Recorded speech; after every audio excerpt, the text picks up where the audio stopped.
We are back with the behind the scenes from our guest last night, August. Let me check my watch. What was it? 28th, Juan Antonio Cevallos. We are here. We're going to hear some nuggets that he's going to drop that we did not get to share during the show, but that's why we do behind the scenes. Antonio, so great to have you back. Thank you so much. Thank you. I'm so happy to be here and I'm ready, always ready.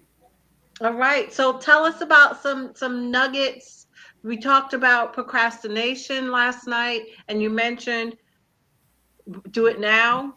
It's either now or never. So after the show, what is there something else that you'd like to add and give us? Right, definitely. So, to complement this procrastination topic that we were talking about, I'd like to add an important term that I'm actually using these days, and that term is stoicism. Oh, So, stoicism is a branch from philosophy which clearly states that a human being, an individual, has the ability, the power of controlling his emotions and feelings. It's a procedure where you actually master that concept. So, for me, it has been very important to actually be aware of stoicism. Why? Because being aware of your feelings and being aware of the tools that you can actually acquire and use to overcome everyday's barriers such as procrastination, depression, sadness, anguish, so forth and so on is very useful. And talking about stoicism, I'm just going to tell you an example right now, simple and clear. So we're gonna picture traffic, right? Especially in New York City. A lot of people deal with traffic, right? yes. So this is a metaphor. So when you're in traffic, if you're using stoicism, right, the ability of controlling your emotions, you're gonna be aware. You're gonna be so aware. Um, you're gonna be so aware that my phone just rang. I'm really sorry. No, You're you're gonna be so fine. aware. We're live. It's all good. It's gonna be an agent for a movie, so I'm gonna talk to him later. Okay. So if you're in a Wait, traffic, wait, there's wait. Did y'all hear that? Could be an agent for a movie, and he's willing to put him off for rise, him or her off for rise and thrive together. We are awesome. Thank you so much.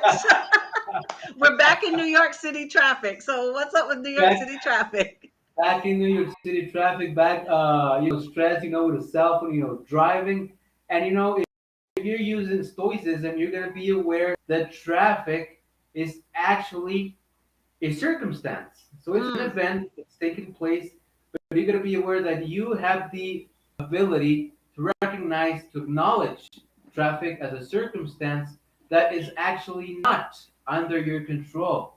You mm, actually don't control traffic. Of course, the one thing you control is the time you leave from home. If you left 5 minutes later than the usual time, you're fried. But what can you do? You just can't control that issue. So when you practice stoicism, you become aware that stress is a tool to actually grow as a and keep on moving forward, right? Stoicism talks about stress, acknowledging you as an individual to be aware that you are facing life as it is at this very moment, not wow. as you would wish to be, but you're facing it as it is at this very moment. So, for me, uh, taking accountability that I'm a filmmaker like this one, love doing. So I think we had some banner coming out of the, but anyway, so me, I'm a busy guy because I love to get busy in many things. I like to learn a lot of things. Like I love to be in different projects. I love to be very proactive, and that sometimes generates stress. because you're focused and completing different tasks. Sometimes you don't have time, right? Right. And there comes a point where I'm stressed, but I think, wait. I know I'm stressed, but if I face stress, without procrastinating, without going to watch Netflix or whatever, if I face it, clean, lean, and straight, it'll definitely make me grow as a person. I know it's a hard task. I know it takes time because everything takes time. Right. But ladies and gentlemen, just Google it, read about stoicism, incorporate it towards your life, and slowly start doing slow chores,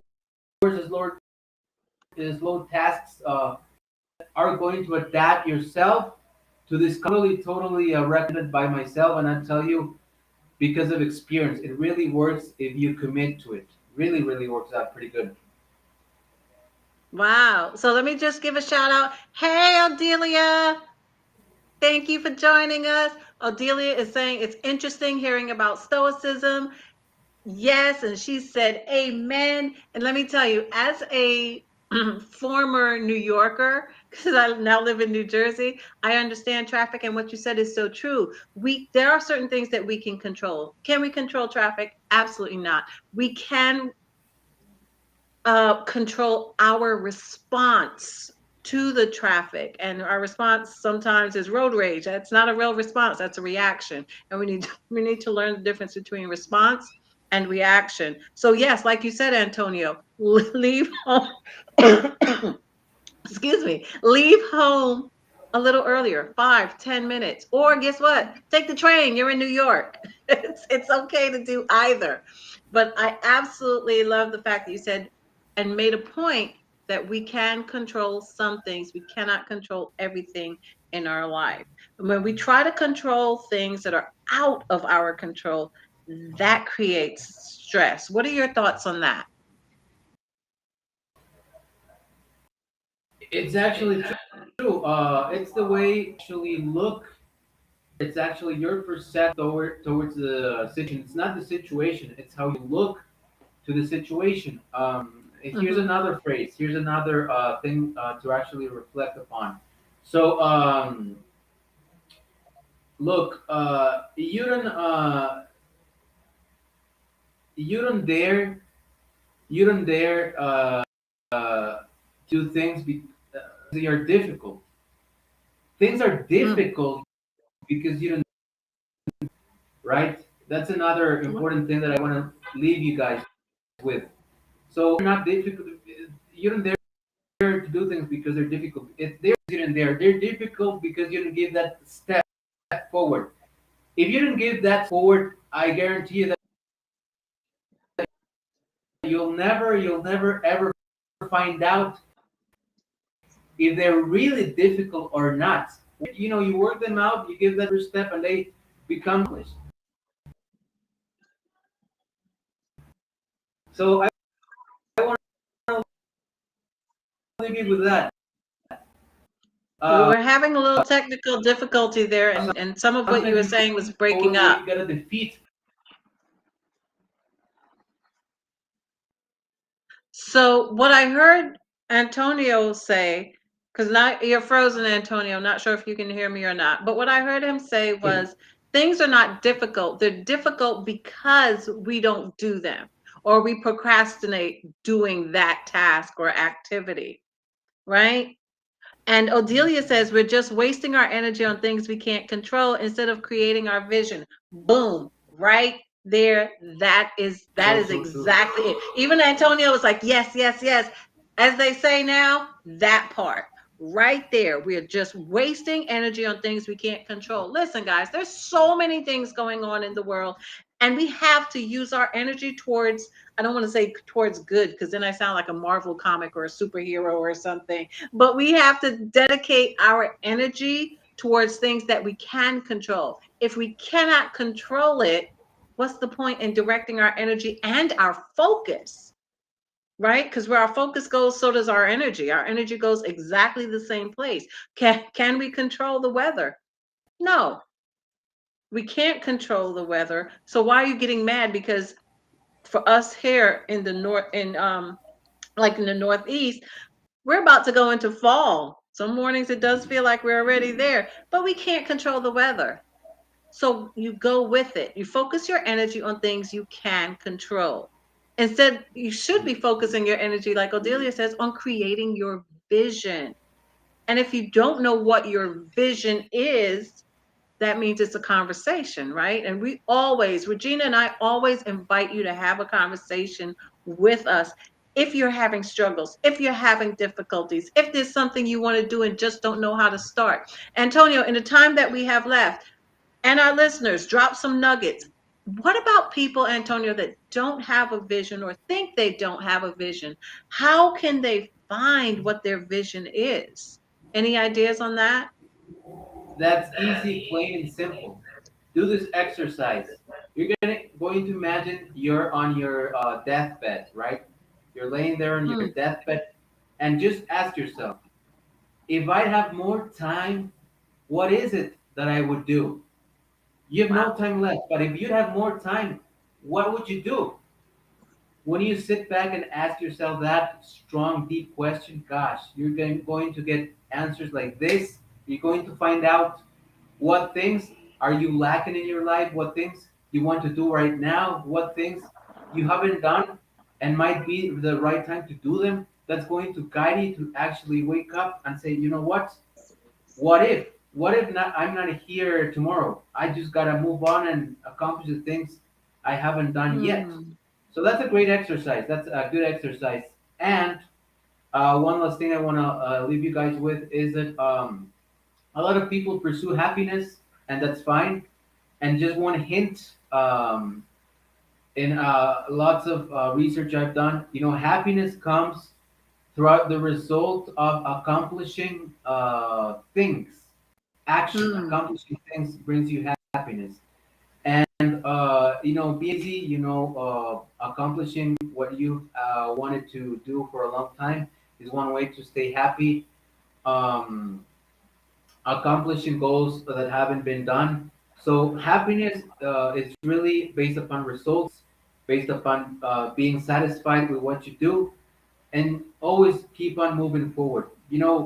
Happiness also comes from when you're busy, you don't even have time to think of problems, of criticisms, of any negative stuff. You just focus on what you gotta do, and you keep on moving forward.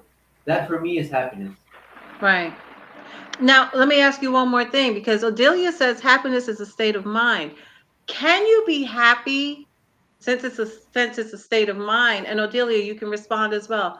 Can you be happy in the midst of chaos? In the midst of your life feeling like it's falling apart?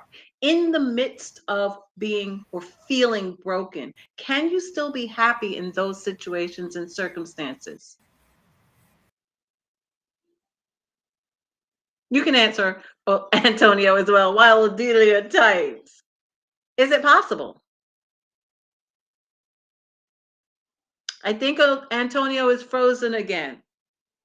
And so that may also be a practice. Now, Antonio said to sit down. If you don't know what your vision is, sit down and think about your life. You're at the end of your life. What is it that you wanted to do or you would have done? See, for me, and this is just me speaking, at the end of my life, I don't want to think about that. At the end of my life, I want to say, you know what? I did what I wanted to do, and some things I was really good at, and other things I was not. But one thing I know is I did not let fear stop me. Now, I'm not saying that fear doesn't exist. What I am saying for me, Raquel, is I take fear with me. I have a conversation with fear and I say, hey, fear, we can either do this thing and you can either come with me or I'm going to leave you behind. Notice I didn't say we're not going to do it. I said, we going to either do this thing and you're going to come with me or I'll leave you behind. See, because at the end of my life, I want to be able to say, wow, I did everything that I wanted to do. I gave back to the community. I was involved in, I poured into the people that are coming behind me. I reached back my hand and I brought them with me. That's the vision. And it's so much more. So the question that I want to leave you with is, when you are at the end of your life, what is it that you want to look back and say, and how do you want to feel at the end of it? Antonio, do you have any nuggets that you want to just drop real quick? One takeaway for our audience, Antonio. As far as what you said, the answer would be being satisfied that I've done what I wanted and that I've stood up for my ideology and principles. Easy and simple. Wow. That's amazing. Antonio, it was such a pleasure having you on. Thank you for coming and joining us behind the scenes. I know we went a little bit over, but this is an important topic. Ladies and gentlemen, we are wrapping up this month of Vision in Action. I can't think of a better person to do it with. Truly a pleasure. I really hope that was an agent contacting you, because I want to be able to say to him or her, huh, he put you on hold for a few minutes for Rise and Thrive Together. Ladies and gentlemen, as always, together we can rise and thrive. Till next time. Take care, Antonio.